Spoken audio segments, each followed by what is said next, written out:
abdii keenya yeroo hundumaa har'as boris atwaaquma mana keenya dhumaatati Yesuus nan dhuunfanuun jettee jirta kanaaf hunduu si waammata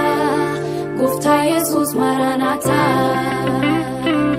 Yesuus abdii keenya yeroo hundumaa har'as boris atwaaquma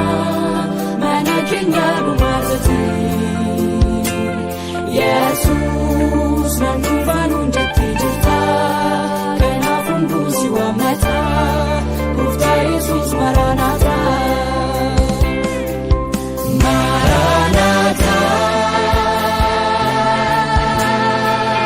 Maranatha Maranatha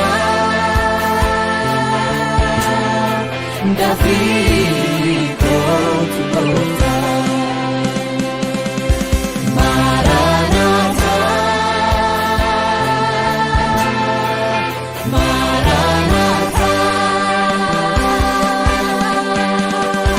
Maranatha Dafii kootu Gooftaa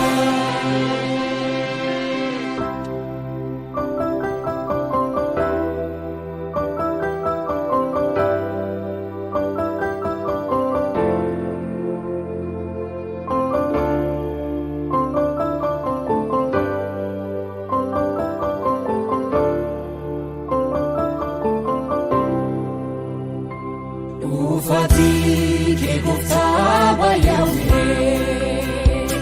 jireenya biyya lafaa nuti jibbiiree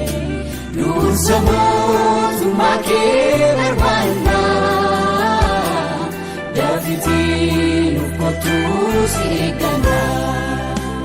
nuti kunoo sittiina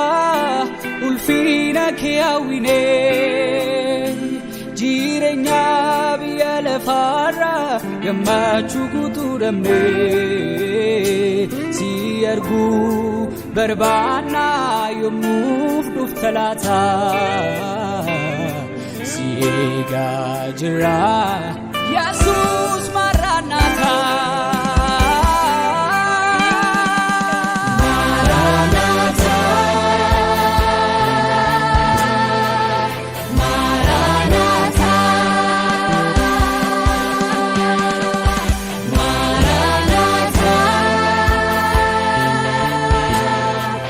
Dafii kootu Gooftaa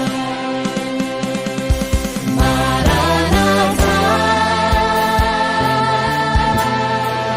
Maranatha Maranatha Dafii kootu Gooftaa Afuurichi fi misirrattiin kottu hin jedhu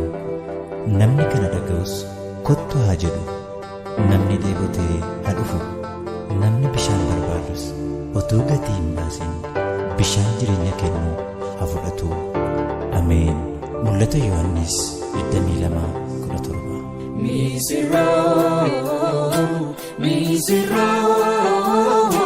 Misirroo nuti eegaa jiru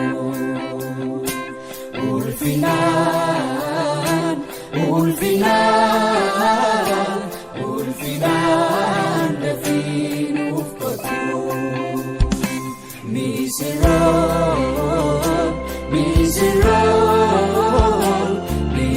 Misirroo nuti eegaa jiru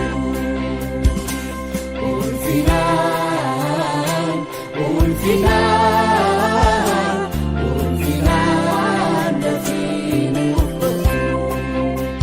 si waammanna si eegganna si yaaddanna fuula kee arguu hawwina si waammanna